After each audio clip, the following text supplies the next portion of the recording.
I just want to welcome everyone. Good afternoon. My name is Christina Herman. I'm the Senior Director for Climate Change and Environmental Justice at ICCR, the Interfaith Center on Corporate Responsibility.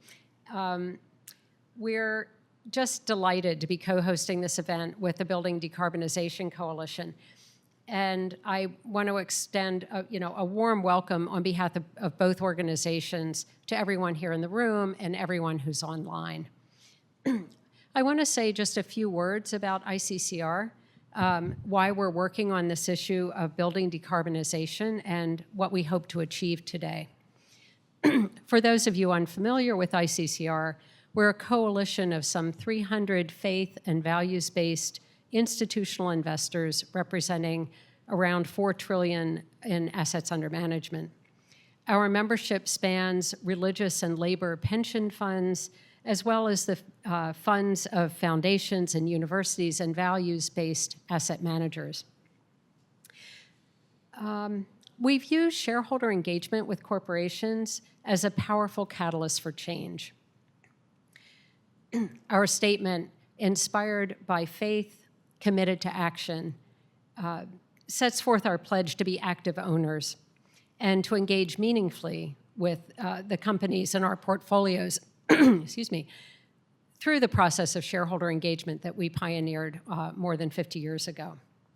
Our guiding principle as shareholders is that sustainable corporations must look beyond their next earnings report to account for the full impact of their businesses on society,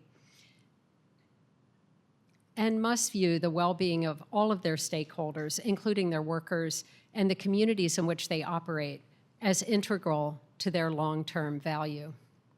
In this Climate Week event, we will examine the challenges and opportunities associated with the decarbonization of building, heating, and cooling.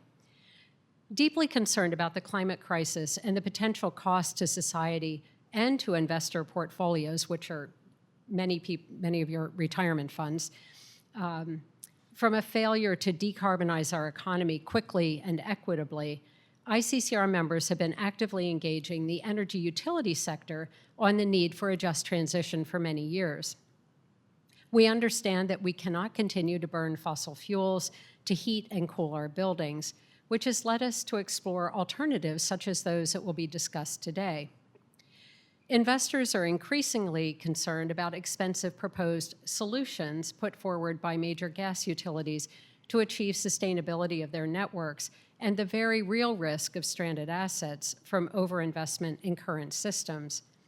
We view the deployment of non-combusting thermal energy networks as a sensible path forward for workers, communities, companies, and their investors.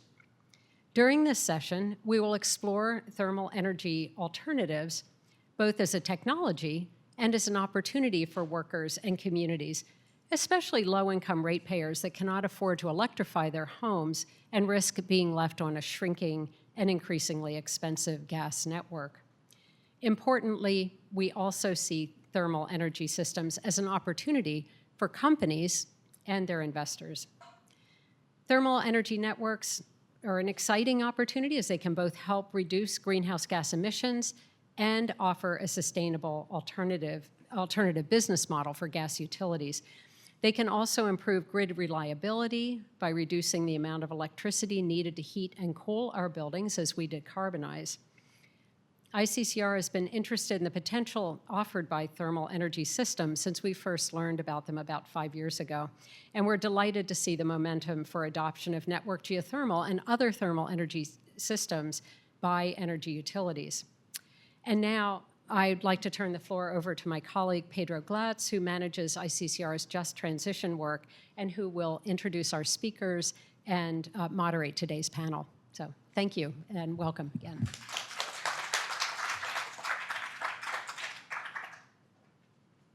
Thank you, Christina.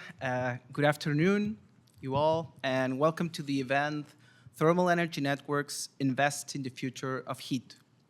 My name is Pedro Glatz, and I'm the Associate Director for Climate Change and Environmental Justice at ICCR. To our audience, both in person and online, thank you so much for coming and joining us. I will moderate today's panel, composed by a fantastic lineup of speakers. I want to start by thanking all presenters for sharing their perspectives and expertise with us today. I'm sure that after today's event, every single person attending today will find at least one reason to become a Thermal Energy Networks fan and advocate. Before I begin with the presentation and turn this over to our panel, I want to offer a few housekeeping points. The webinar will be recorded, and we will send everyone a follow-up email with a link to this recording. For our Zoom audience, you will be in listen-only mode throughout the webinar, and we will take time at the end of the round of presentation for Q&A. So please enter your questions for the current speaker in the questions box. For the speakers, each of you will have 12 minutes to make a presentation, and I will give you a 3-minute and a 1-minute notice before your time is up. We want to open the floor for questions, so let's try to keep it within the 12-minute limit.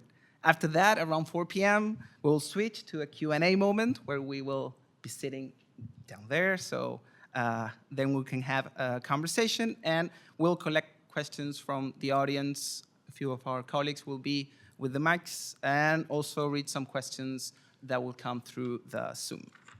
So now let me introduce you to today's panel. First, we have here Ania Camargo Cortez, who is a Thermal Network Senior Manager at our co-host, the Building Decarbonization Coalition. Yeah. You can give an applause, please. I know, it was so second, Mike Rolls, Executive Director for Climate Jobs coming from Rhode Island. Thanks, Mike, for coming. And we also have Brittany Provencher, who is a Clean Engineering Manager from Con Edison. Thank you, Brittany, for joining us. And finally, we have Amy Orr, who is a Director of U.S. Shareholder Engagement at Boston Common Asset Management. Thank you, Amy. So without further ado, Ania, your turn. Great. Thank you so much, Pedro. And hi, everyone. Thank you so much for being here. As Pedro said, I'm Ania Camargo Cortez, and I'm going to be talking about the future of heat. Okay. There we go.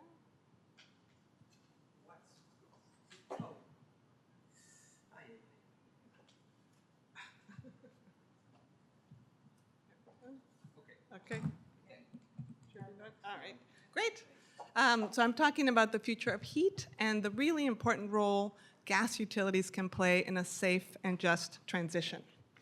So first, a little bit about our organization. The Building Decarbonization Coalition is a national nonprofit that brings together stakeholders to decarbonize buildings. And we work really closely with HEAT, which is a small nonprofit in Massachusetts that first came up with the idea of thermal networks for gas utilities. So let's start with the big picture. Our country is trying to decarbonize. The states in light blue have climate commitment reductions of 75% or more by 2050 and greening the grid. And to give you a context, in order to do this, you have to take on buildings because they're about 1/3 of our emissions.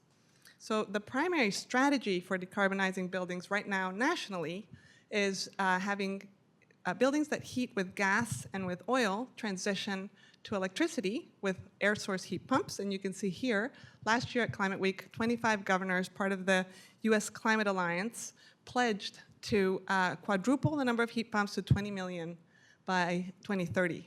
And air source heat pumps are fantastic. They provide both heating and cooling, and they're 3 times more efficient than gas. And so for an individual household, they're great. But for a system, it has major implications. So just to give you a sense, here's a neighborhood. Imagine this neighborhood is all on gas. There's tons of incentives for you to transition to heat pumps, so people start doing that. And what happens is that the more and more homes get off the gas system and electrify, what happens? There are fewer and fewer customers to pay for the whole fixed cost of the gas system. So that has a huge cost implication. The cost of gas the price of gas for customers will go up and up. And that's a negative feedback loop that causes more people to leave the system. In the end, the only people left on the system are the ones who can't afford to transition and the people who, like, for example, rent, so they don't have the power to transition to electric. So this is an enormous equity issue and also a big concern for gas utilities. So we at the Building Decarbonization Coalition advocate, instead of this one house at a time, how about we do whole neighborhoods at a time? And that way we can have a phased, managed transition instead of this one house at a time approach. And one of the ways to do whole neighborhoods at a time is with thermal energy networks. That is an umbrella term for connecting buildings to share heating and cooling with a pipe filled with a non-combusting fluid, such as water. And we here have a picture of a geothermal network, which is the most efficient design, and what we would advocate for utility companies because it can expand and grow over time, and so they can map it onto the gas system. And so just to explain here, that purple pipe in the middle, it's instead of a gas pipe, you would have a water pipe. Instead of a furnace in your building, you would have a ground source heat pump, and you would have shallow boreholes, or you could have a river or the ocean, but basically some place to store the energy, probably 200 to 1,000 feet, so that's shallow. Many of you think of geothermal, you think of Iceland. That's geothermal power, and that is about 8,000 feet, so really these are very shallow. So this is how it works. You can imagine that water pipe down the middle of the street. That tall building there could be a data center. And data centers always want cooling. And so what they do for cooling is that they're rejecting heat. That rejected heat can then travel down the street and heat all the buildings down the street. In the summer, nobody wants heat. So all of the homes with their pumps, heat pumps, can reject their heat into the boreholes, into the ground. And then when it's cold again, that heat can be used to heat the buildings. So in this case, you're not creating any energy, you're just transferring it from buildings to each other and from the ground to the buildings, and you're using the earth as a battery. The 55 degrees there is because the subsurface of the earth is a constant temperature. Here in New York and Massachusetts, it's around 55 degrees, and this allows the system to be really efficient. So that's big picture how it works. Now I'm going to transition into scale, and why scale really matters versus the one-house approach. So when you transition a whole neighborhood at the same time, you get some incredible system benefits that we have to consider in this transition. And so here's the three I'm going to get into, and I'll start with equitable and affordable. We just talked about equitable. When you do this at scale, you can take a whole neighborhood, whether people rent or not, or whether they're high income or low income. In addition, in terms of affordability, there's not a lot of data because we only have one system that's gone live, but there's some studies that have looked at this, and they're estimating that our bills are going to be going down, and that the energy burden, this study was done by E3 for Massachusetts Future of Gas Proceeding, hired by gas utilities, and it found that the building-by-building approach has the worst energy burden, and the gas to geothermal systems has the best, sort of the lowest energy burden. And it kind of makes sense, because when you use these systems, you get rid of gas. And so remember, half of your bill is usually gas and half infrastructure. The gas part is gone. And then these systems are incredibly efficient. So you're using very little electricity. These are about 600% more efficient than gas systems. And so that efficiency also has electric implications. Here is a map that shows basically January through December, all of our electric demand for the whole country. And you can notice in the summer, we have summer peak, and our electric grid is built to that peak. So, or else we'll have blackouts. So the question is, if over half of our buildings are currently being heated with gas and oil and propane, what's going to happen if all those homes become electric? How much are we going to have to build out the grid? And that's where efficiency really matters. And so this is a busy slide, but you can see on the left, if we were to transition all homes with resistance heat, which we should never do, but it's inefficient, we'd have to more than triple our electric capacity. If you do it with air source, it's better, ground source better. And then if you do this with network geo, where the efficiency is about 6, you flatten the grid, and that it translates into an enormous amount of money because you're not having to build the distribution, the generation, the substations, any of it. Just for ground source heat pumps, the Department of Energy calculated that the mass installation of ground source heat pumps would save us trillions of dollars.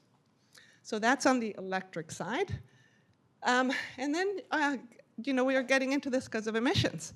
So when you transition, there's no on-site combustion with these units. It is only emissions are associated with the electricity, the tiny bit of electricity to operate the heat pump. And as the electricity greens, you're greening everyone who's on these systems, so that by 2050, it's just whatever the electricity, however much emissions are associated with your electricity is what these systems would have. Okay, gas, why gas utilities? This is a question I get often. The answer is a lot of others are doing it. There are over 50 college campuses that have done this transition. There are private developers, there are communities. But gas utilities are really important because if we electrified every building and did nothing with the gas system, we would still have millions of miles of gas pipe under our streets with a very powerful greenhouse gas with a future shrinking customer base. So a major problem. We have to take this on. Here is the reason for why we need this safe and managed transition. Here's a map of Massachusetts. This is utility reported data with where they plan to replace gas pipe in the next 5 years. All right, so gas pipe with new gas pipe at an enormous cost. On the right, you can see some economic analysis that have been done that estimate what's the cost to ratepayers that were to make these replacements. And you can see they're in the billions, and nationally, it's about $740 billion over the next 15 years.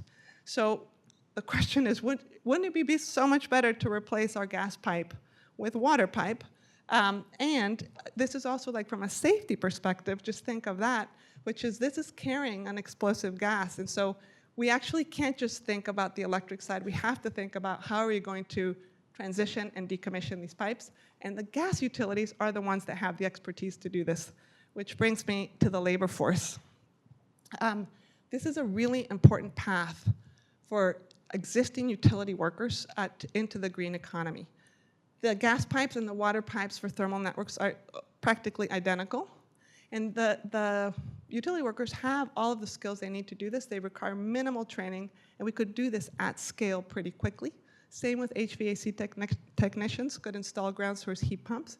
And Mike will talk a lot more about this, but this is where our labor unions are a huge asset because they have the infrastructure, the training capacities to really be able to do this transition at the scale and speed and also the quality that we need to be able to do this. We can't just get people off the street to do this. So this is where we are really teaming up with our unions to do this. And the utility business model. Like the question is, well, do utilities want to do this? It's actually super similar business model. It's very capital intensive. And instead of investing in gas pipe that could become a stranded asset, they're investing in really the clean energy future that we're asking for. It's hyper-local. You don't have to import the gas from another state. And that also means that there's no price volatility because you know the prices and it's just water. And safe, not explosive. And on the resilient front, it's islandable. So we had a delegation from Ukraine last week in Boston, and they wanted to know if you bombed it, can you shut it off? And you absolutely can, which you can't do with the gas system. It's also year-round heating and cooling, and probably more heating coming up. And then finally, there's some really great federal and state incentives. Federally, the IRA for these systems, it's like a 30 to 50% investor tax credit. So anyone in the country can do this except for gas utilities because they are only legally allowed to sell gas. They are regulated entities, and so we have to pass legislation. So far, 7 states have passed. I've included California, but the governor has not signed. And Minnesota and Massachusetts passed just a little law that allowed piloting.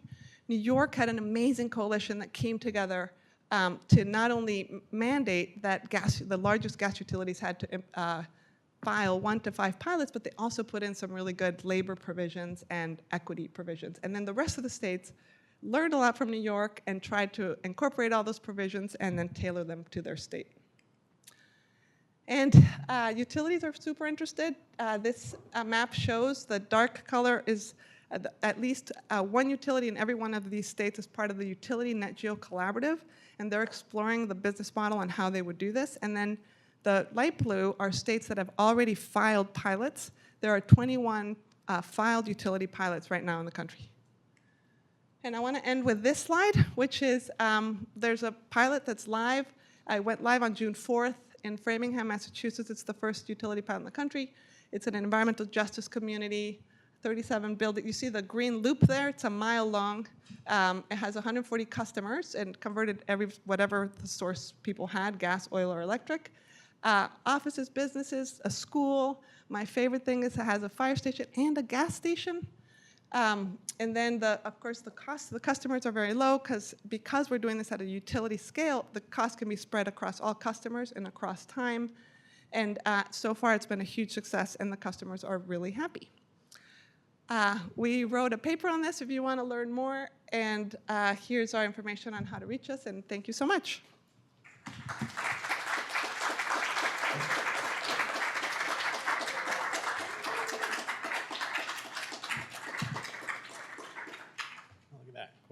Good afternoon. Thermal energy networks are good for local jobs, local economies, and I'm going to tell you why. My name is Mike Rolls. I'm the Executive Director of Climate Jobs Rhode Island.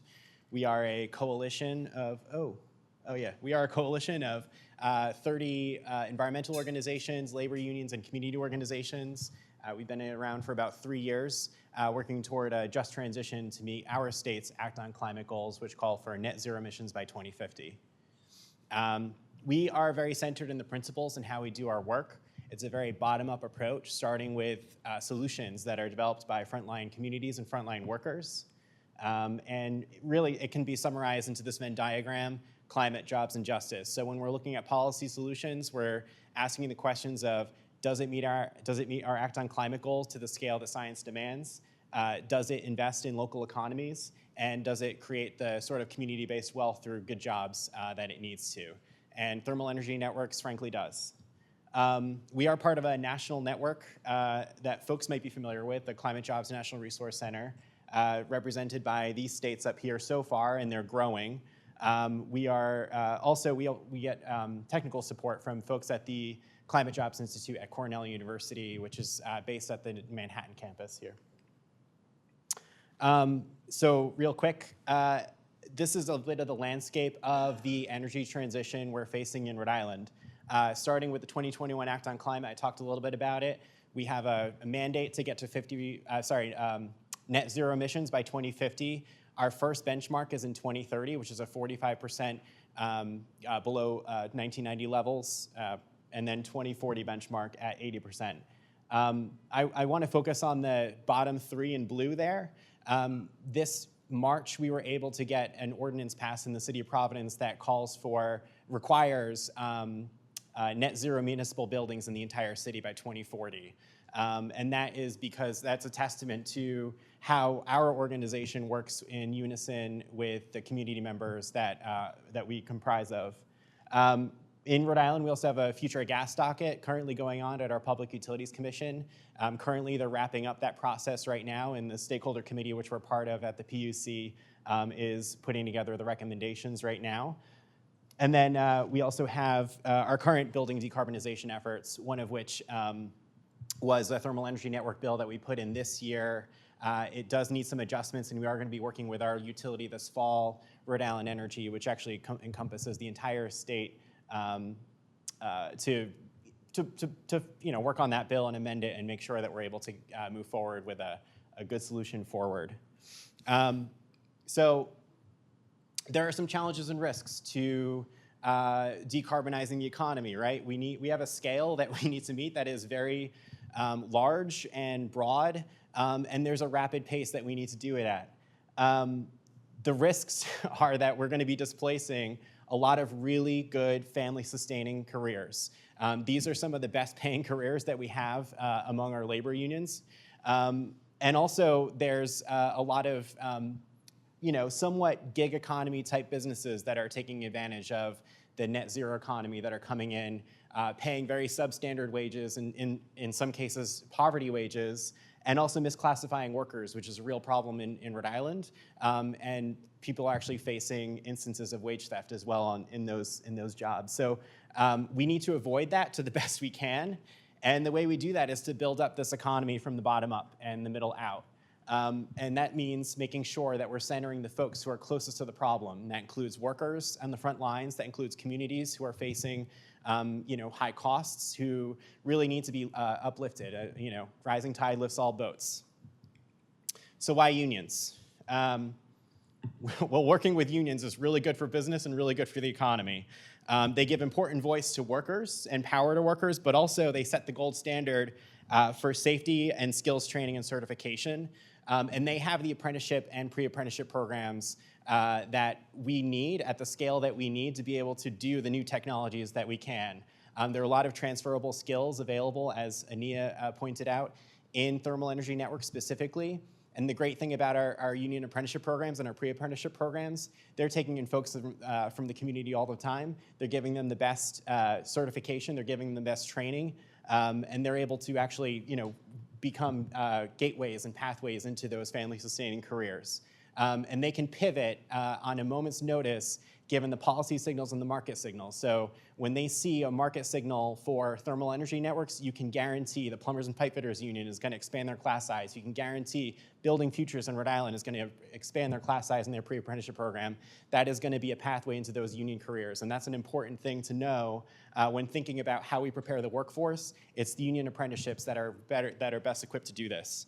And also, they're going to be able to provide those pathways to family-sustaining careers for people who are experiencing poverty at the moment. I can tell you one example. Someone got a union career in clean energy. He was confronting poverty. It was hard for him to afford his own home at the beginning. He was almost homeless. And with a good paying career, he was able to buy his first home at a clean energy project in Rhode Island. And that's the kind of story that is waiting to happen in Rhode Island with further investments and things like this. Project labor agreements. How many people know what project labor agreements are? Great. So project labor agreements are a one-stop way to ensure that the work is going to get done on time, on budget, and done right. And so that's an important way to ensure that people are using the best skills and certification, that the people on the job are getting those family-sustaining careers, and that the work is staying local, and that money is then reinvested in the local community because those workers are local. I'm happy to answer any questions after this about project labor agreements. So, the lens that comes from unions on thermal energy networks, there are really three that I thought of. One is the transferable skills piece, right? We have utility workers, we have people in the gas system, people who are, not only doing new construction for gas pipes, but also people who are maintaining those gas pipes. Those are all people that will be able to do thermal energy networks like this. It's the same exact kind of skills, it's the same kind of licenses, and it's the same kind of certifications. Those people can easily go right into that. The other thing is that those people will not be displaced with other electrification projects. So thermal energy networks is the one biggest hope we have to ensure that those workers are not displaced and don't lose those good paying careers, that those careers are able to go into this new technology and do the work that they need to do and keep that money, keep the roof over their head, and as we say in the union movement, have their bread and roses too. And the other piece is the workforce ready. I talked a little bit about that. We've got the union apprenticeship programs ready to roll. We've got the pre-apprenticeship programs. And again, it's the gold standard for safety and licensing. But the other important piece that people don't think about is that unions in the trades especially are very effective messengers with their employers and their contractors and subcontractors. And so when people are thinking about the fact that contractors in Rhode Island or in the Northeast don't have much experience doing drilling, for example, because we don't have gas and oil fields up here, what can happen is those trades can explain the market and the policy and the actual literal nuts and bolts that go into that work to explain to them how they can get into that market and the fact that they are prepared to do that work. And so that's a very important thing to think about when considering whether or not that the economy and the industry is ready to go into this technology. The unions in the trades have a very important role in expressing that message and explaining to their employers exactly how to do it and get into the market and get ready for it. And then the other piece is just transition, justice, equity in our communities. And thermal energy networks provide the scale, as Ania was talking about, that we need, not only for consumers, but also for workers. And it's an important thing to think about when we're thinking about large-scale projects opening up doors for new people into these careers that don't have that door open available right now. When you see the apprenticeship classes grow, you'll see more people, especially people who come right from the front lines, people who are experiencing poverty, people of color, who really need that kind of leg up. They'll be able to get into those programs, and it's really those market signals and the policy signals that these apprenticeship programs need to see in order to be able to expand that opportunity. Just one quick hit is, before I wrap up, in Rhode Island, a consulting firm did an analysis of the apprenticeship programs in our region, and they found that the union apprenticeship programs are actually more diverse than the non-union apprenticeship programs, and that was an important takeaway for that consultant. So I'll just, this is a quick slide of a lot of the players. These are many of the unions that are involved in the gas sector, many of the ones who have work equity. These are the same folks that would be able to do thermal energy networks. You've got the Plumbers and Pipe Fitters Union, you've got the laborers, the utility workers, the steel workers, you've got the operating engineers, and right dead center in the bottom is our local pre-apprenticeship program. I consider it like the world-class pre-apprenticeship program. I think it's the best. I'm not biased at all in the country. But I'm happy to answer any questions afterward, and thank you very much.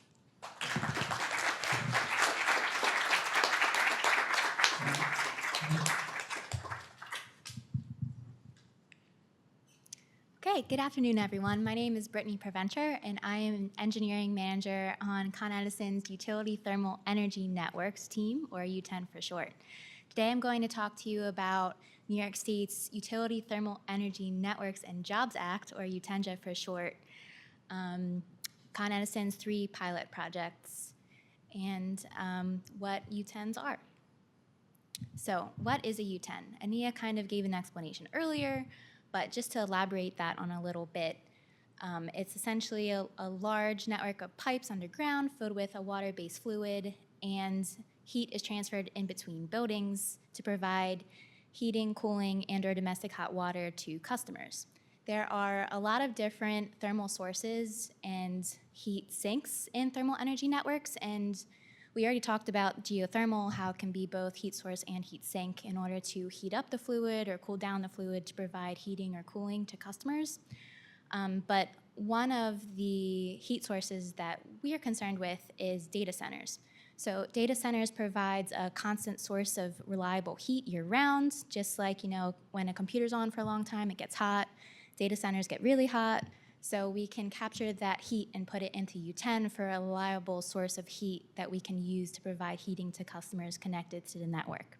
Some other sources of heat are condenser waters from large buildings, chilled water plants, and sewage heat exchange.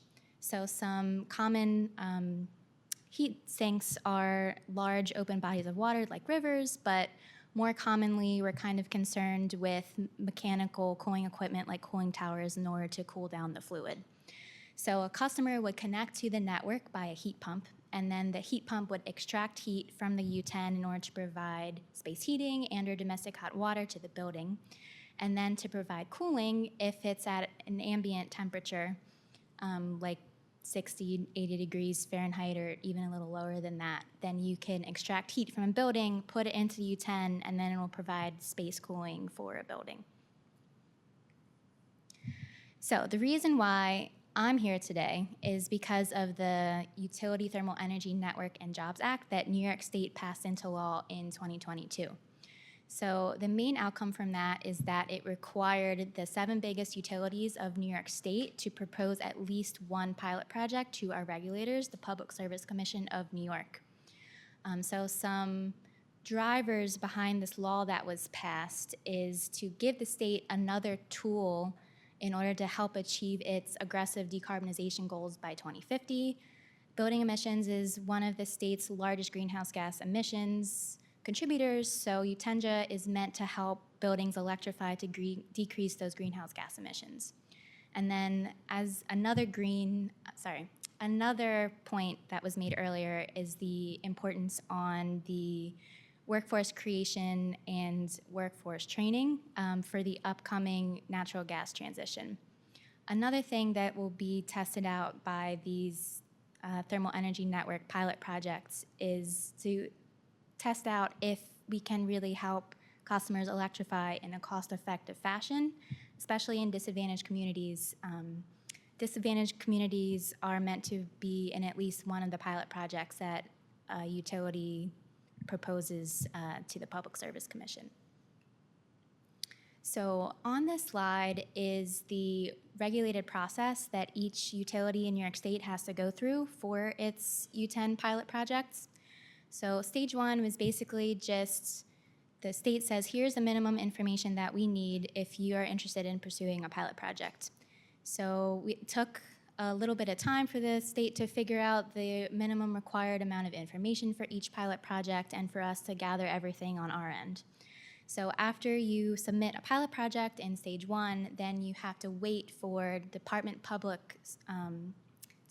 Public Service staff, DPS staff, in order to issue an approval letter for you to move on to stage two, which is the engineering design phase. So Con Edison received its approval letters for all three of its pilot projects in April of this year, and we were authorized to spend up to 10% of our projected project costs for our three pilot projects, which is around $17 million. So we have 9 months in order to come up with construction-ready drawings and to come up with a customer protection plan for the customers of all of our pilot projects. So after that 9 months, we'll make a filing of all of the required information, and we think that we'll do that in the middle of next year. And then we'll have to wait for a public comment period and for U10s to be added to a monthly Public Service Commission meeting. So then after that meeting, we'll learn which of our pilot projects are approved for construction, and we think we'll know that toward the later part of next year. So once we learn which pilot projects are approved, we'll have to enroll customers, and then we'll start construction. And construction is estimated to take about 1.5 years, and it will start no later than 2026. So once it's constructed, all the pilot projects have to be in operation for 5 years. So we're thinking that that will happen from 27 through 2032. And then after that, we will take everything that we learned, we'll put it in a report, and we'll submit it to the state so the state can be more informed about future regulations for U10s moving forward. So before I talk to you about what each of our pilot projects entail, just wanted to give you a little bit of general information that apply to all three of our projects. So Con Edison purposefully picked our three pilot projects in order to generate the most learnings we possibly can for the state. We have different customer types, different building types, and different thermal energy sources. So Con Edison will own and operate our thermal energy networks. This will be a brand new commodity for Con Edison. So since it's a brand new commodity, we have to come up with brand new innovative rates for each customer. So something that we are keeping in mind and is a priority for us is that in order to protect customers in disadvantaged communities, we're going to have bill caps in place in order to prevent customers from paying more than what they currently do for their HVAC needs. And then something that's also on the top of our minds is that we are exploring project labor agreements, or PLAs, for skilled labor during construction for whichever of our pilot projects will be approved. So the first pilot project I'm going to talk to you about is Mount Vernon, and it is a disadvantaged community in Westchester County. This is our traditional geothermal project. It involves two connected district geothermal loops, and amongst the two loops, there will be over 100 boreholes drilled amongst 3 different bore fields. Up to 76 buildings will connect to these two loops, and they're mostly residential, but there are also other types of buildings like churches, fire station, medical office, and a recreation center. We're going to provide heating, cooling, and/or domestic hot water to all of the customers who sign up. An interesting tidbit about this project is that on the bottom left-hand side of the screen, there's a little segment in green, and that is a section of leak-prone gas pipe that we identified. So if those 9 homes sign on to our pilot project, we will pay to fully electrify them so we can retire up to 500 feet of that leak-prone gas pipe. So in terms of rates, so we are going to have a BTU meter for each customer, and that will measure the amount of thermal energy that's put into or taken out of our U10. And then we will use that reading to bill the customers. So as I said earlier, for residential customers, the rates will be pretty basic. Bill caps will be in place to prevent them from paying more than what they currently do for their HVAC needs. It will vary a little bit for the commercial customers, but we're still in the very early stages for this project. We hired CDM Smith in order to design this project for us, and design officially started in July of this year. So we will figure out, rates will be more concrete within the next couple of months, and definitely before we submit our Stage 2 filings. So next up is our first pilot project that we proposed in Manhattan. It's in Chelsea, which is another disadvantaged community. We hired Ecosystem and their partner AKF to design this project for us, and the total project cost is estimated to be around $92 million. That's for everything, for the whole project life cycle: design, construction, operation, maintenance, contingency, labor, et cetera. So the thermal energy resource for this project will be a data center and the rest of the commercial office building located at 85 10th Avenue. So we will extract heat from that large building's chilled water plant in the basement from the condenser water, and we're going to put it into our U10. Our U10 will run underground along West 16th Street, and it will be delivered to heat pumps, which is in a new energy center building that we are going to build. And it will provide domestic hot water to 4 New York City Housing Authority or NYCHA buildings on the Fulton Houses campus. And we are also going to provide heating and cooling to one of those buildings.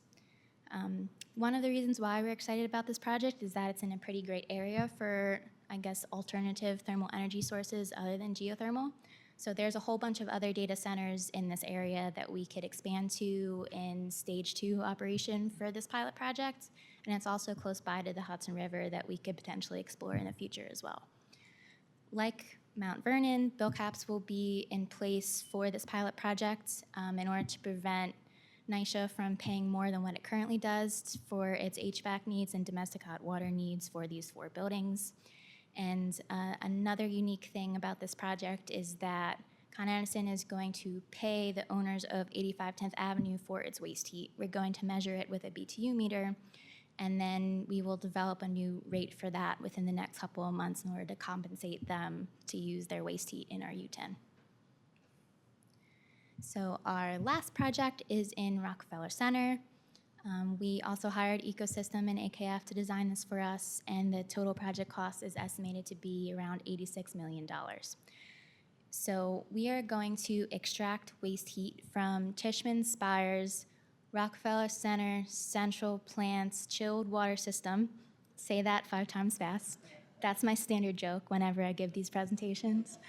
We're going to extract it from the chilled water plant, exhaust heat recovery coils, ice plants, and potentially other sources of heat. We're all going to put that into our U10. And then our U10 is going to provide heating and potentially domestic hot water to the 3 buildings showed on this slide. So we're going to provide heating and potentially domestic hot water to 2 buildings that are also owned by Tishman Spire, and another building across 6th Avenue owned by Rockefeller Group. So they're going to use large-scale industrial heat pumps in order to connect to our network to convert part of its heating systems from steam to U10. Something unique about this project is that the intention is to eventually, in Stage 2 operation, create a marketplace to exchange waste heat in between buildings.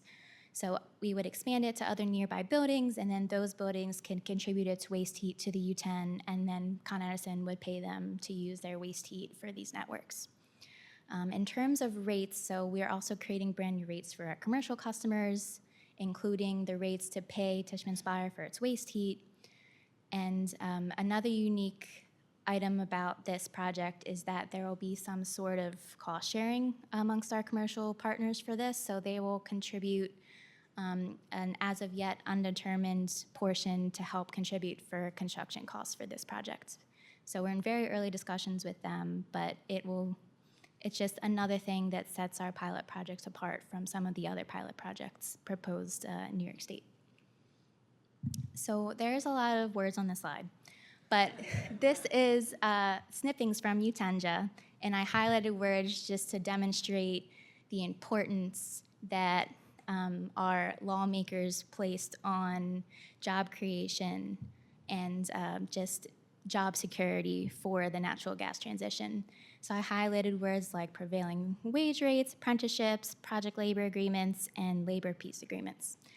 So it is, Con Edison is exploring project labor agreements for skilled labor to use union workforce during construction.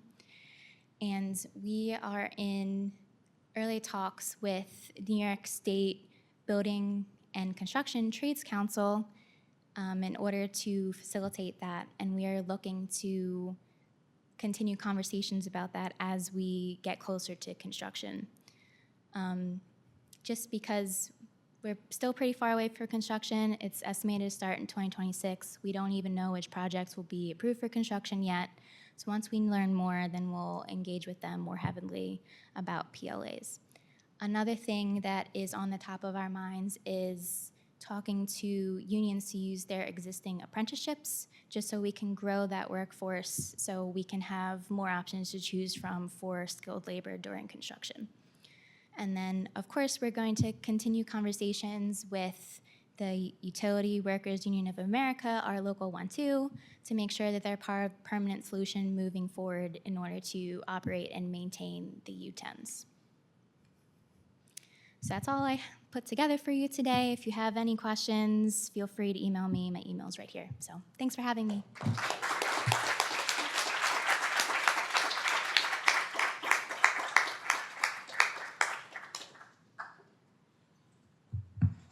All right, those are tough acts to follow. So my name is Amy Orr. I am a Director of Shareholder Engagement at Boston Common Asset Management. I did not prepare slides for you today. I figured you'd be tired of seeing slides by now, but maybe that was a mistake. We'll see. So Boston Common, just to tell you a little bit about who we are, we're a boutique asset manager founded over 2 decades ago by our founder, Gita Iyer. We've always invested kind of at the intersection between social change and financial return. We don't believe you have to give up one to get the other, and this was long before the letters E, S, and G were a hotly debated acronym. But here we are today, and we still believe that we can invest in innovations like thermal energy networks through a globally diversified portfolio across sectors. And so one of the things I'd like to talk, and we really focus on products, processes, and policies as sort of our 3 Ps in our world. And the innovation of products is incredibly important, but also a lot of the process pieces around workforce and community buy-in that you just heard are also incredibly important to us, and I'll tell you a little bit about why. And then a little bit more about us. We are also proud members of ICCR, and we do use active ownership as a core strategy. We get that no company is perfect. And so we believe that our voice is important as investors, and more important than our voice in some cases, especially with regulated utilities, is the voice of stakeholders who will be impacted, and at the end of the day are the ratepayers that are sort of driving the revenues for these companies. And so as investors, we believe strongly that these voices are incredibly important. So we think about climate change and earth renewal, inclusion and empowerment, and community health and well-being as sort of our 3 driving social factors that we look for, and governance and systems and policies really underpins everything that we do. So utilities are one of a few sectors that we invest in at Boston Common, where we think that they have an incredibly important role to play thematically to address the very real decarbonization need that is needed for our buildings, especially in terms of heating and cooling. Ania mentioned before that that occupies sort of around 1/3 of energy-related emissions, and that data point is validated globally as well, while she was showing the US slide by the International Energy Agency's reporting. So it's a very important piece of the puzzle if we care about decarbonizing our systems and our future. And utilities can be an instrumental part of this puzzle, even though so we tend to invest in sort of electric and gas utilities, but we really do believe that these are regulated entities, and so really need to think about this stranded asset concern. So why thermal energy networks? I think if I were just putting my sheer investor hat on, or my investment colleagues at Boston Common, would say that they're incredibly concerned about the stranded asset risk. Aging infrastructure is a thing in New York. You don't have to look much further than right behind me at this beautiful fireplace to say we're actually doing things differently today. So investing into these aging infrastructures is probably not a smart investment decision.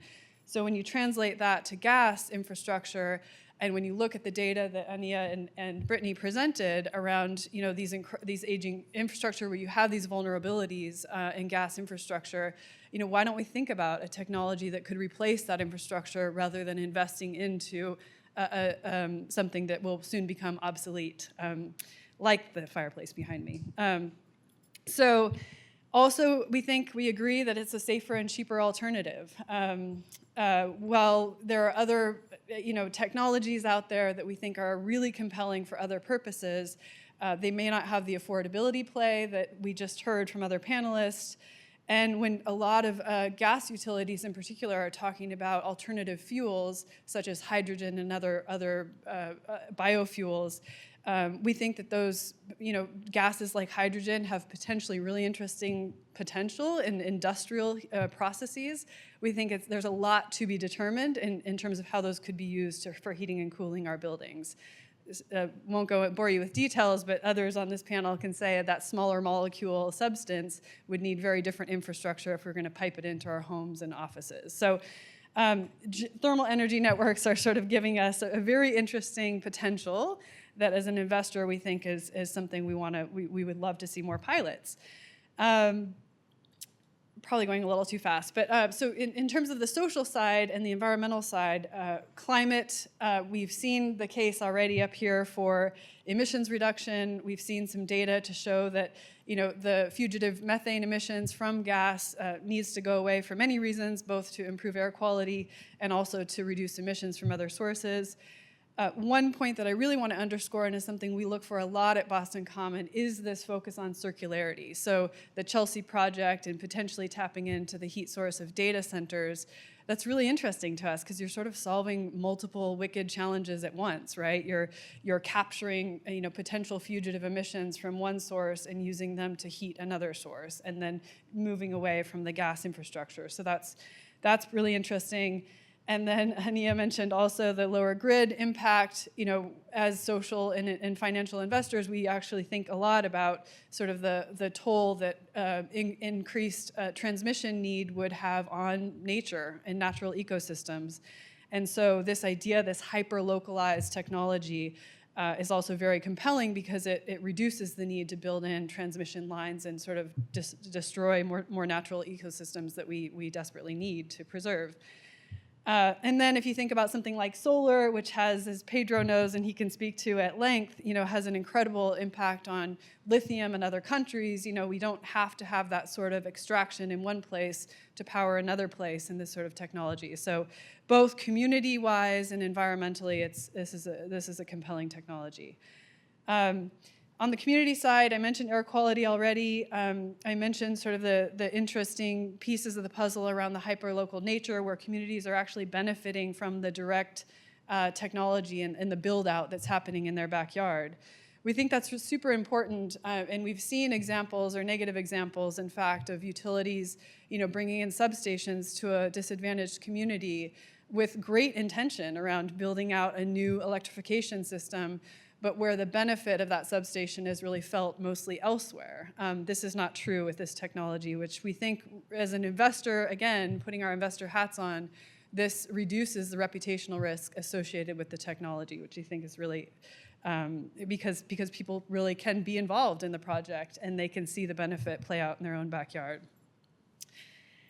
And then finally, workforce. As ICCR knows, we engage heavily on workforce issues because we think that the skills transition that Mike mentioned is incredibly important. We do everything we can to help utilities see that the race to the bottom by way of gig workforce is probably not a smart path forward or not a sustainable path forward. And we think that that's important, and we've seen, frankly, examples of going the non-PLA or non-union route coming back to bite companies, and by way of sort of wage theft lawsuits or class action and higher turnover, higher injury rates. And so we've sort of seen those tensions play out while we understand that there is sometimes a labor shortage, that companies talk about that all the time, we think that skills transition is better, as Mike mentioned, if we can focus on unionized labor and really interesting the data around diversity as well. So thank you for presenting that. So, in conclusion, we think that this is an interesting technology that needs more piloting. Geothermal as a technology is sort of already proven, but networked thermal energy networks, we think, require more piloting. And we're excited to see these pilots pan out that have been presented today to really help us understand their full potential. And we think, again, underpinning everything is good governance and strong stakeholder feedback loops. And we think that at the end of the day for utilities, those are more important than ever. We think they're always important, but more important than ever because these communities and workers are ratepayers at the end of the day. So they're really going to have a meaningful impact on a utility's ability to sustain itself. And I'll end there, but look forward to the conversation. Thank you.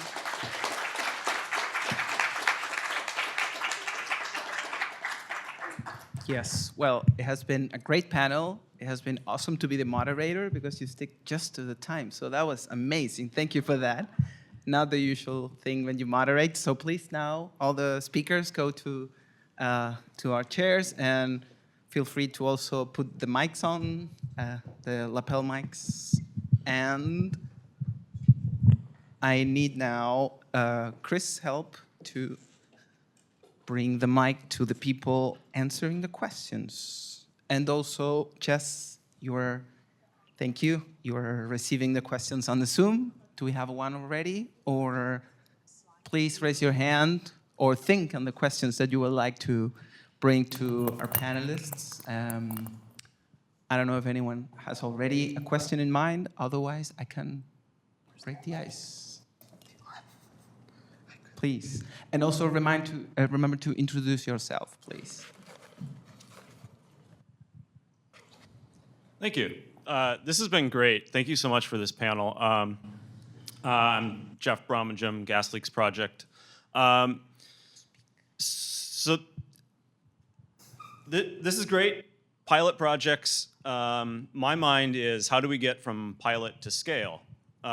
So I guess my question for the panel is, do the utilities here have an incentive to do these projects at least cost and prove that there's a future here? I don't ask this to pick on Con Ed at all. I really mean that as a question for everyone, because at the end of the day, this is only going to go somewhere if we can prove that it's competitive, cost competitive. So that's my question. Thank you. I'll go first. Con Ed's used to being picked on, so it's okay. So yeah, I mean, these are pilot projects. Cost is going to be more than what it normally would be because we're testing out new things. So one of the purpose of these pilot projects is to figure out a more cost-effective way to do things in the future. I mean, we're 100% keeping costs in mind because we don't want electric ratepayer funds to be unnecessarily impacted. We're trying to make sure that this is a cost-effective way to help electrify. But, the nature of pilot projects is that they're more costly than what they would be after we gather our learnings. So the purpose of these pilot projects are to gather as much learnings as we can in order to simplify these things and to make them better in the future. And I don't know if this is working. Are you all hearing me? The other thing is that thermal energy networks are not given as a monopoly, so there's going to be competition, so that can also drive costs. In addition, the pilots, HEAT is working with the national labs and many universities in Massachusetts to track everything associated with these pilots, and so cost is one of the factors, but also how do you design these. And that first project that happened, we're already looking at the second and can see already where there can be cost savings. And the second project that will be connected to that first loop is coming in at half the cost. So I think that there's a ton of learning. We're at the very beginning of the cost curve, and there's a ton of learning. But between regulation and competition and these mandates, these state mandates to decarbonize, the utilities are going to have a lot of incentive to have to go this route. Does anyone else from the panel wants to add something up? Otherwise, we can go to the next question. I think there was a question here. Chris, if you can help me.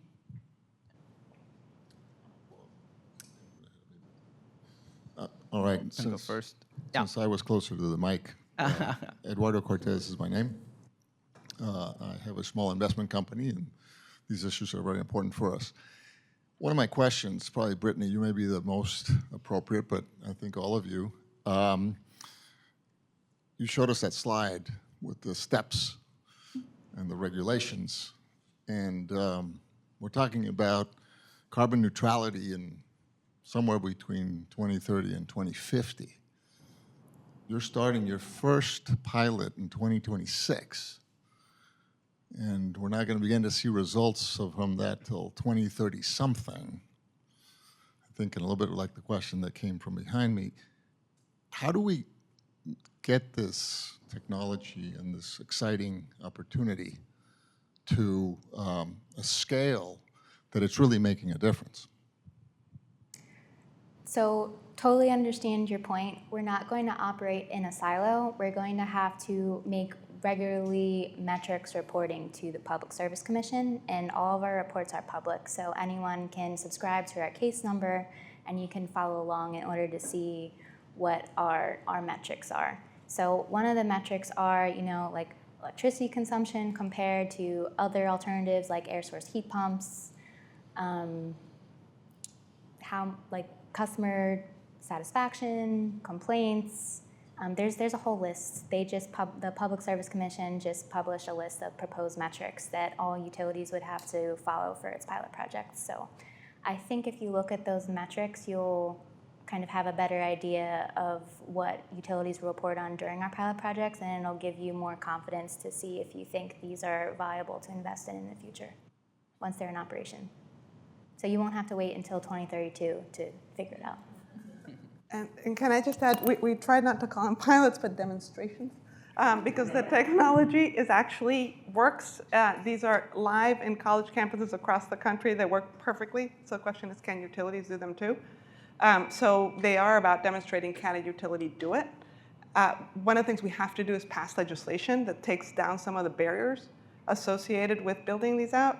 And there are many of them, and I think that's what sort of the BDC is really good at, is working with all of the stakeholders to figure out how do we take down the barriers so that we can speed up and scale this as fast as possible. I can just add, in our future gas docket in Rhode Island, that is a main question: is how do we break down the barriers where we have this existing institutionalized system that's been around for a century or so, more than that, to make sure that we are doing it in a cost-effective way, that we are making sure that this is the future, and that we are making sure that we're putting in the right policy so that the utility sees the signals to continue building it out. I'll add something else. So utility thermal energy networks are called district energy systems elsewhere in the world, so they're not really new. We personally, our team went to Vancouver to see like 8+ installations that have been in service for over 5 years. So if you look to Canada and Europe, you'll find a whole bunch of other examples of these district energy systems that are already in operation. So you can kind of talk to people to gather more learnings on your end too. And then I would just add that from a shareholder engagement and investor standpoint, I think we're often asking questions about CapEx, how companies are spending their CapEx, and what is the percentage of the spend that's going toward projects like this relative to gas repairs. That's not going to get us to scale faster, I hear you, but I think just constantly nudging around sort of what are the actions that are following some of these commitments, and how do we better understand how utilities are sort of allocating those dollars that are passed through to ratepayers in terms of who's paying for them. And so we think it's really important just to continue to ask those questions, really underscores our interest in sort of using our active voice as shareholders. And then the other piece of the puzzle that I don't know if any of us are really equipped to answer is sort of really thinking through the messaging hurdle. I work for Boston Common, but I actually live in Brooklyn. And how do you get over, if a geothermal project comes to my neighborhood, how do you educate people about this technology And I think Con Ed and some organizations are doing a great job at this, but would you even know to go to their website as a citizen that isn't an investor? And I do think there's a hurdle there that probably can be easily overcome, but we need more players in the room to really think about that messaging with ratepayers. Thank all of you. I will just add that this is a call to action, this event. So by itself, we need to, start working on promoting and advocating for this technology and this type of projects. Chris, can you help me here? You have been waiting, sorry for that. Now it's your turn, finally. It's okay, thanks. Yeah, so I was just interested in some of the information you put up about some of the heat sources and the data centers specifically. My understanding is that if you do have like a source that's expelling heat, like a data center or a grocery store, or maybe even a movie theater that's air conditioning a lot, then that can help, to balance out to provide the heat source. But also like in a dense environment like New York, this can be really expensive to do because where do you do your staging? And I'm just wondering, how that density provides a tailwind and a headwind if you do have like all these supermarkets and all these data centers in a small area, but then you also have that challenge of, drilling in a dense urban environment. How do those, have you started to think about how those balance out and that sort of thing? That's definitely something to think about in the future. After we, if we decide as Con Edison we want to pursue this as a business area in the future, or if the state requires to do this in the future, we had a very limited amount of time to pick our pilot projects. So we kind of issued an RFI, and then we picked whatever we thought would generate the most learnings from the state. But our 2 Manhattan projects for sure will test out the cost effectiveness and just the availability of waste heat in a centralized area compared to other areas of the country where it's spread out more. Manhattan is definitely its own unique little niche, and we'll learn more after our pilot projects to kind of give you a better answer in the future.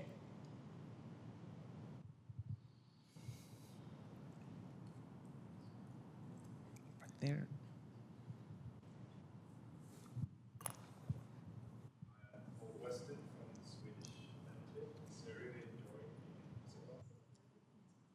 Is it working? Hello? Yeah. All right, great. I'm Paul Westin from the Swedish Energy Agency, a country which has a lot of district energy networks. I really enjoyed your presentations. And I had a question regarding the transfer of skills when it comes to the pipes. I understand, of course, that it might seem that steel would be the option, but when you have these low temperature loops, 4th generation district energy networks with heat pumps, you can actually, we've seen that in Europe, use plastic pipes, which would lower costs significantly. These are HDPE pipes. These are plastic pipes. Yeah. Right. Yeah. So And I want to just tell a story that I didn't, 12 minutes is very short, which is that the gas workers installed the pipes in the Framingham pilot. And what was really interesting is that usually it's mom and pop shops who do geothermal. And so the gas workers brought all of their quality control measures into the project. And so on those gas pipes, they put, for example, they would mark the pipes with the date and who did it, and so that they could have quality control. So it's actually, we're also going to have the gas workers teaching the industry on quality, which is kind of fun. And the gas workers that are, for example, Rhode Island is replacing 60 miles of pipe this year, and they're replacing it with that same material that would be used for these thermal energy networks. That PVC plastic you're talking about is actually the next sort of material they're using to replace our old leaky 100-plus-year-old pipes that are that old metal corroded material. great, you thought about everything, thanks.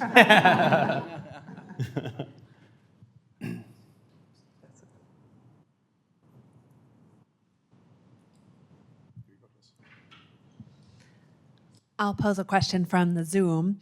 Has any data been collected or published yet on job creation associated with the demonstration projects, or the number of workers or types of workers that it takes to construct a U-10? So we're currently in design. So we will look into exploring that, and I'm sure that will be some sort of metric we'll have to report on when our pilot projects are constructed, but it's too early right now. We're only designing our projects right now. And there are several studies that are looking into this, and we'll hopefully be coming out with data soon. And for the second project that Eversource is doing, they will be reporting, I think on Monday, we're going to be getting the numbers for what their projections are. Do we have another question on the Zoom? No? So much. Hi, my name is François Meloche with Equo, shareholder engagement service provider based in Montreal. Just a quick question. I just wonder, with all the politics, perhaps, if you're seeing any concern by industry, certain, I'm thinking of utilities that may also have midstream pipelines, transmission, that might see this as a threat by, just by the sole fact that it's reducing demand for gas. Maybe there's no answer, but I'm just wondering, because we're in Canada, there is a little bit of that going on as well. So any thoughts on this? So, I have heard that utilities are actually concerned about the decrease in throughput and the decrease in customers, because if you have less customers on a system and you're actually investing money in that system, that's a big problem. So we've actually heard the opposite, which is utility companies are aware, and we have 11 states that have future of gas dockets open, saying like you have to figure out what you're going to do with your gas because the current model doesn't work. So for you to meet, we have to have you meet our targets. And so I think right now we're at the utilities are really curious stage. Is that fair? I'm sure someone in Con Ed is thinking about this, but my team, we're required by law, we have to do these pilot projects. If I can find out a better answer for you if you email me later, but off the top of my head, I can't give you any more information. I think you're asking about political barriers too, right? Yeah, and if you're seeing any lobbying against those measures, against those... Yeah, I can speak for Climate Jobs where, these kinds of things are involving all of us, right? So, we've done amazing things through our coalition. I am going to toot our horn for a second. We've been able to pass some really incredible legislation, but it's only because of the cross-sectoral partnerships that we have involved in our coalition, from environmental groups, from the business community now, from the labor community. Everyone is working hand in hand, knowing that we have this challenge in front of us and agreeing that it's a challenge and putting the values first to make the change happen. And we're leaning into that with our gas dockets. And I can say the same thing for each of the climate jobs coalitions that we work with across the country and our other states.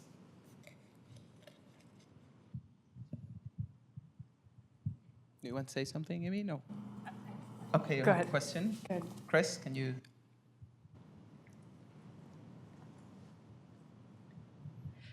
Thanks very much. It was a great panel. So my question really has to do with geographical location, and if you can say anything about, whether there are parts of the United States, since that's all we're talking about here today, where this is, more appropriate. Can it be used in the Deep South? Can it be used primarily for cooling rather than primarily for heating? Because I know the Falcon curve has to do with heating, and you might want to talk about that a little bit, Ania. So yeah, these exist across the country from Texas. They have lots in Canada, so definitely in the cold, it makes a lot of sense. But also there are several projects, and not utility projects, but in Florida and in Texas. I just heard that there's a really great one in Nassau, the island. So I think it is a good point, which is that temperature is going to matter, and it gets back to the economics of it. So what are the economics are going to matter, and the more the difference between the heating and the ground temperature, like if it's super hot or super cold, and particularly if it's super hot and super cold, the economics are going to change. And so some places these will make more sense than others, but from a geology perspective, you can practically do these anywhere. In Massachusetts, we had a feasibility study, and 90% of Massachusetts was suitable for this. And so I think we have to look and see what happens going forward. But I think people are exploring it all over the world. And the World Bank is really interested in this. So they reached out to HEAT, and they're interested in this for all of the countries that are worried about gas, particularly Russian gas. And so Turkey, Uzbekistan, Pakistan, and then we had that Ukraine coalition. And Ukraine is really interested both because of the gas, but also because they want to rebuild their country in a way that is going to be safe going forward.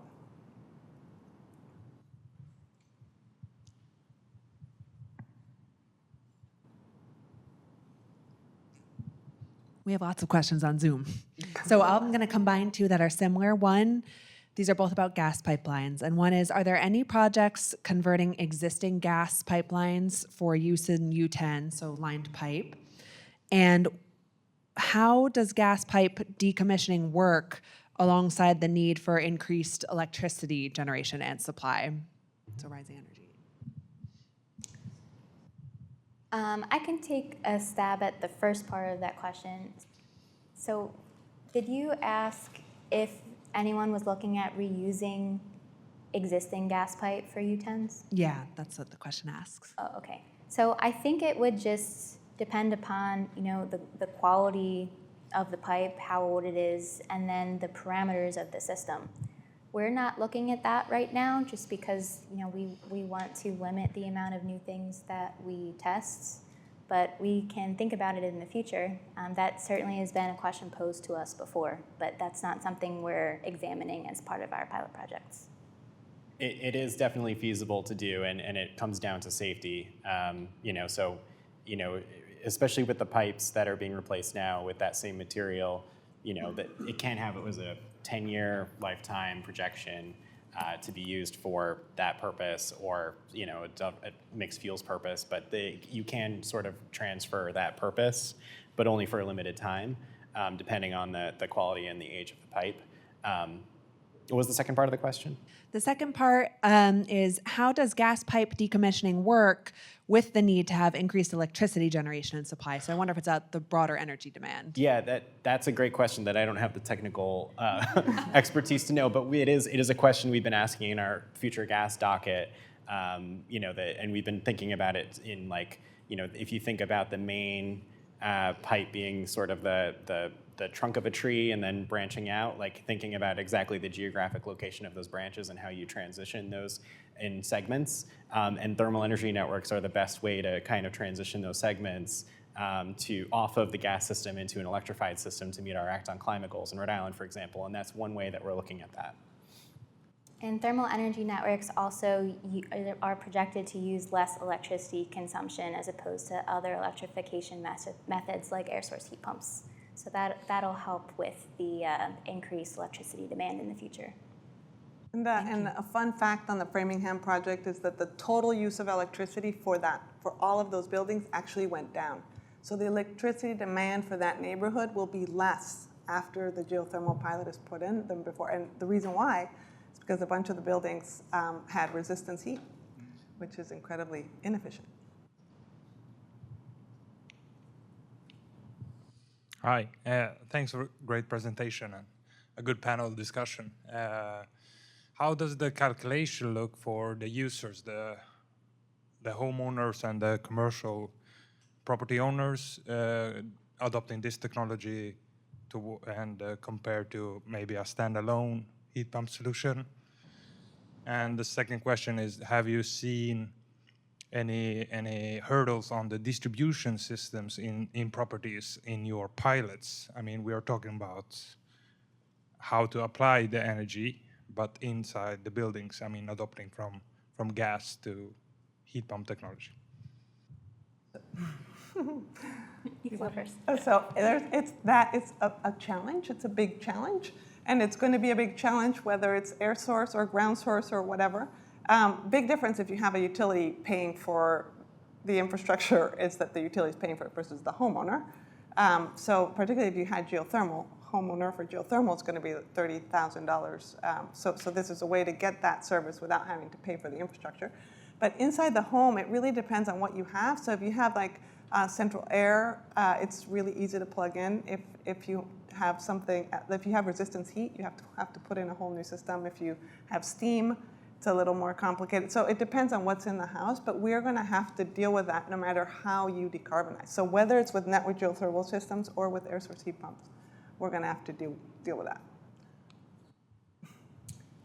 As part of our pilot projects, we're going to have to perform a life cycle analysis to compare the cost and electricity savings and other parameters with other electrification methods like air source heat pumps.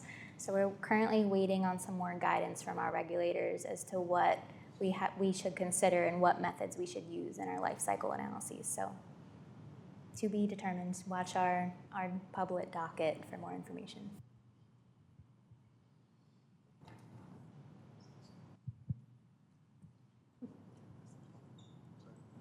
Over there. Thank you. Thanks so much for this really interesting discussion. Sarah O'Brien from European Climate Foundation. I had a question about consumer protection with thermal energy networks. Anya, you just said that these are not monopolies, and I wonder if you could just say a little bit more about that. How do they operate? Well, there hasn't been a decision to, so utilities are monopolies. The ownership structures and models have not been determined by the commissions in these states in terms of like who can and can't own them.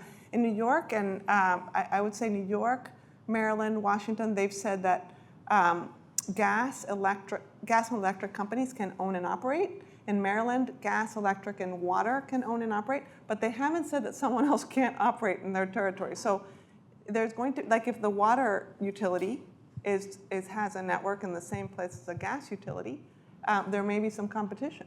But once the network is established, is that not then a monopoly? So once I think the network is established, I think it's going to belong to whoever has it, and then you're going to want to connect to that network and potentially buy or sell energy to that network. If you are, I mean, I can see a future where there's a thermal market, kind of like they're doing with the data center, where you can buy the energy or sell energy. There's a really interesting pilot that, for example, in Troy, New York, that's being proposed with National Grid, where the city of Troy would own the boreholes and sell the energy to National Grid, and National Grid would only have the distribution pipe. So it's very similar to like buying gas, but they would be buying the energy from the city who would own the boreholes. So like all of that is still being worked out, and so that's where I'm saying like there's going to be, it's going to be further defined, and there will be competition ahead. Electric munis are asking me, can we do these? And so that would be another potential group that would come in and do this. Yeah, I'll just add, like, you know, in Rhode Island, I'm not going to speak which ones, but there are a few municipalities that are looking at publicly owning their own thermal energy networks, especially in certain areas where it's hard to decarbonize or, you know, power their own facilities. We have more questions on Zoom. We have more on Zoom. This is for you, Brittany. But Amy, I wonder if you could also speak to this broadly from your community experience. The question is, for Con Ed, what has been the response of Wall Street investors to Con Ed's expansion into thermal energy networks? So these are pilot projects right now, so we're not looking for investors at the moment. I mean, 100% we want to know whoever's interested, so if we're able to expand in the future and propose new pilot projects, we're 100% in learning more information, but we're waiting for future guidance from the state before we make any more moves. Yeah, and I would just say that I'm not sure if Boston Common can speak for all of Wall Street, but we do believe that some of the risks presented here are risks that a lot of investors think about, right? And so the reputational risk, sort of the regulatory risk, you know, in many cases the regulator is defining the climate objectives and the utility is sort of implementing those objectives. And so, you know, I think investor-owned utilities sometimes get a bad rap because, you know, the investor is taking essentially a piece of the pie of what was, you know, historically has been a fully regulated and state-owned entity. But at the same time, as an investor, we look at utilities as like we're not looking at tech returns, right? We're looking at very stable income in diversified portfolios. And so that's sort of an important note to keep in mind, that how are these utilities both solving the challenge for those of us who care about the challenge ahead of us, And also, how are they mitigating risks while doing this? And so a lot of the things around workforce risk and risk of aging infrastructure and stranded assets, this is language that is spoken by Wall Street, right? It's not just those who care about the social environmental thesis as well. So just a couple of thoughts there. But. Thank you, Amy. There's another question here. Yeah, I just wanted to follow up on that one specifically. Have you thought about like the capital intensiveness of operating a U10 versus operating a gas system? Because I think like when I see, I'm sorry, I forgot to introduce myself. I'm Tom DeChristopher. I'm the gas utilities reporter from S&P Global Commodity Insights. When you, don't let them know you're a journalist. I'm just kidding. Because when I see like a pension fund or like an investment fund buy a gas utility, a lot of times they're saying like these are capital intensive assets. They're going to be investing in these systems. I've talked to portfolio managers who say like, listen, if gas utilities stop having their accelerated pipeline replacement programs, they are inherently less valuable to us as investors. That's just a kind of set it and forget it program. So I'm just wondering how you guys have thought about this, about what is the transferability of like the capital intensiveness of operating a U10 versus a capital intensiveness of operating a gas transportation system? I love your question because we have talked so much about this. So please, I don't know, Amy, if you want to go first, and then Or you go first.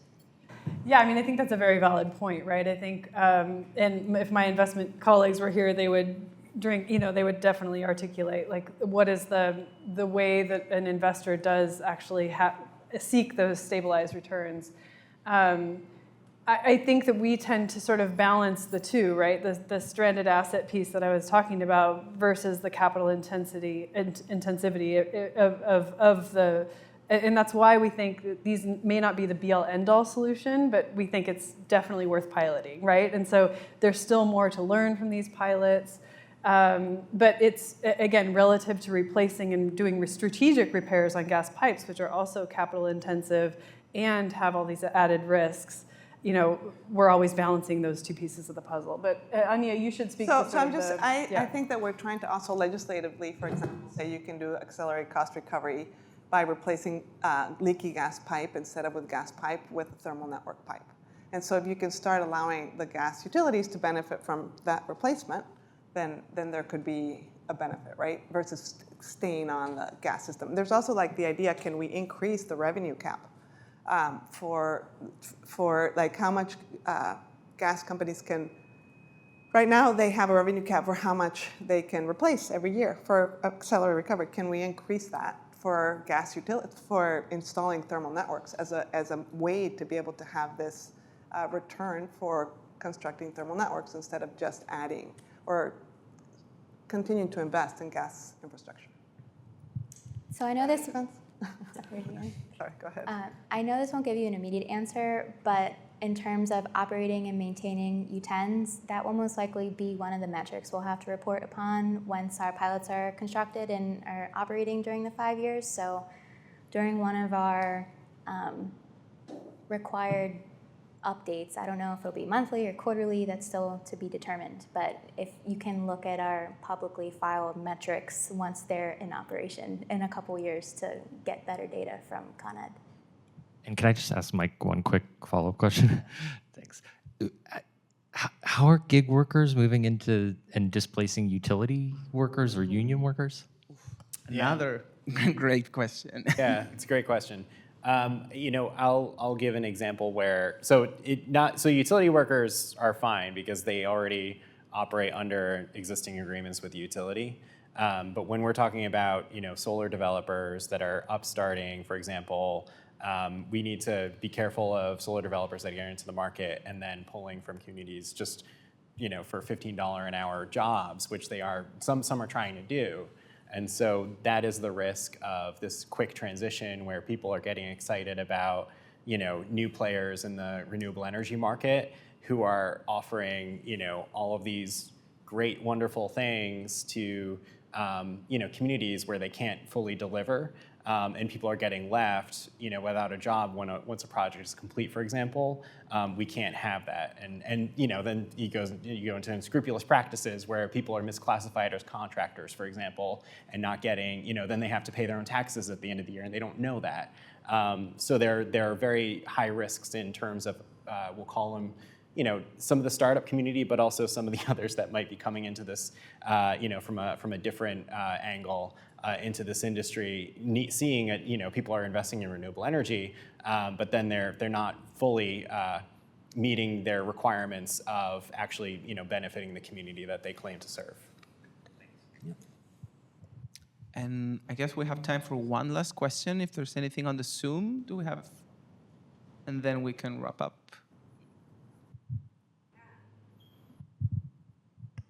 Hello. What are some lessons learned from other similar geo or district energy situations where the customer is also the provider? What strategies are being considered to manage these potentially more complex contractual relationships? Can you repeat the question? Sorry. That was a lot of words. Yeah. Are there any lessons learned from other similar situations, it could be geothermal or district energy, where the customer is also the provider of energy in some way? And what strategies are being considered to manage these potentially more complex contractual relationships? Yes. Data center. So we are in constant contact with Eversource about their Framingham project. So Eric is always very willing to share any lessons learned that he has from design, and now that they're operating, I'm sure he'll give us regular updates about any lessons learned there. We've also talked to some Vancouver district energy system designers, and we actually have the designer of some district energy systems in Vancouver as our owner's rep. So we will be able to use any of past lessons learned from their experience, so we can apply that to our own systems, so we won't make any potential blunders that we could have avoided elsewise. Thank you, Brittany, and thank you all, the panelists. I just want to share that for all of us at work in this, we see it definitely as an essential part of just transition. And when we talk about a just transition, it's a rough path. It's a tough process. And that's why we have to have these conversations. It has been like maybe a technical conversation going specifically into the details of policy, of projects, of investment tools. But that's the type of conversation that we want to create at ICCR. And definitely it has been wonderful for me to moderate this event. And thank you all for being here. And also thank you for our great panelists. And I just want to ask you for another round of applause so we can.